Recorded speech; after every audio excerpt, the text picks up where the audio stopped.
For more analysis, we now move to Mark Summers in our newsroom. To you, Mark.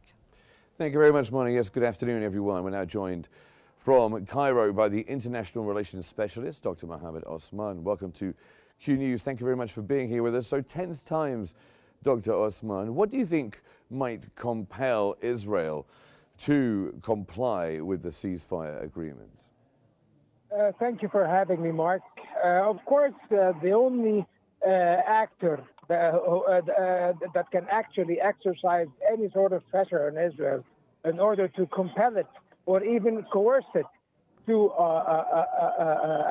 comply with the provisions of the ceasefire agreement and the cessation of hostilities agreement in Gaza is the United States of America, namely the Trump administration and President Trump himself. They are the only ones capable of ensuring that Israel will comply with this agreement and that Israel will refrain from carrying out any egregious or grave violations of the current ceasefire. However, on the ground, we see that the U.S. pressure is slipping away slowly, bit by bit.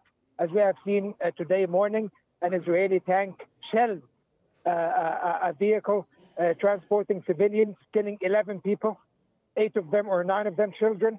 So we're seeing that Israel is carrying out many provocations in order to threaten the collapse of the ceasefire and make it seem as if it was an inadvertent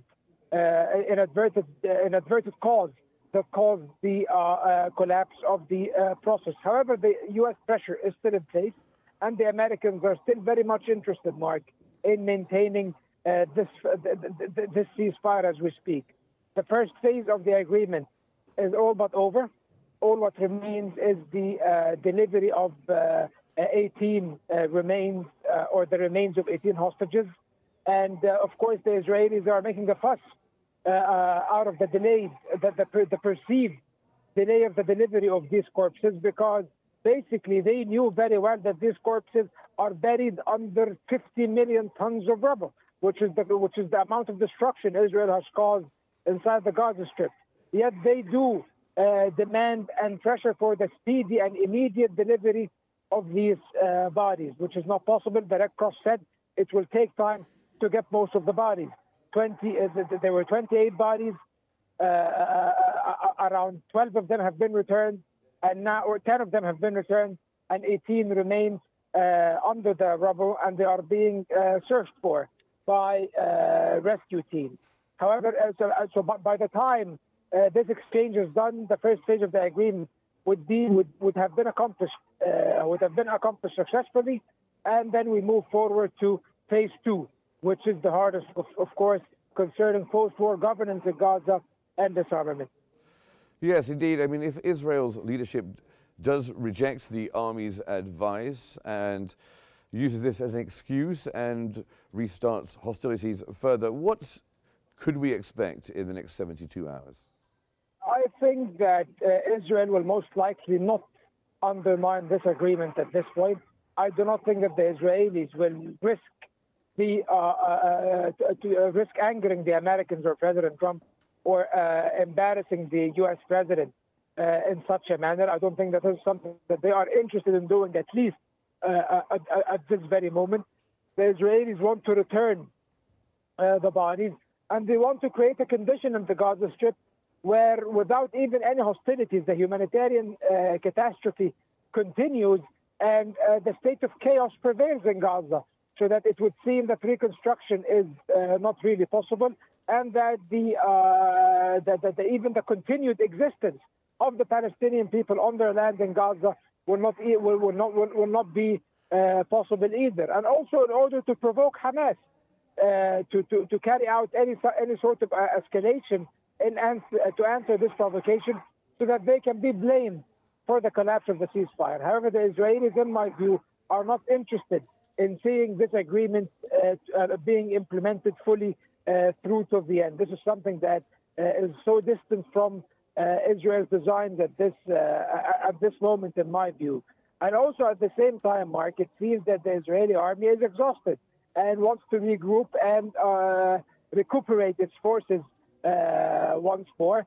before it can launch any further hostilities. So I think this is something that will also Israel will use this ceasefire to buy time in order to regroup and make new plans for potential new phases of the war, whether on the Gaza front or on other fronts.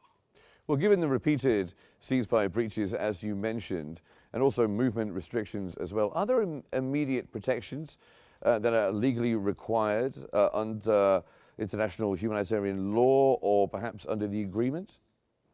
The international humanitarian law and international human rights law completely prohibit the targeting of civilians in conflict zones and civilian targets as well. However, for over 2 years of war, Israel did not really care to respect any of these laws and has carried out what can be considered a genocide. About at least 70,000 people have perished in this war, and the actual figures might be much higher. Some are estimating that the number of deaths, fatalities in Gaza, whether direct or indirect, due to the war, may exceed 200,000 people, which is a staggering figure, and basically about 10% of the population of the Gaza Strip. So if this is not a genocide, I don't know what is. But if Israel was not willing to observe international humanitarian law in wartime, I do not see how it will be observe it or uphold it in times of ceasefire. They will always continue the transgressions because they can evade bearing the consequences, because the United States still provides them with the unlimited political cover, the means of impunity, if you will, that they can evade any accountability from through, of course, this cover provided by the United States. So this is the unfortunate realities, and the international community and the international mechanisms stand helpless. They do not have any means by which they can impose any protections on the civilians of Gaza as things stand.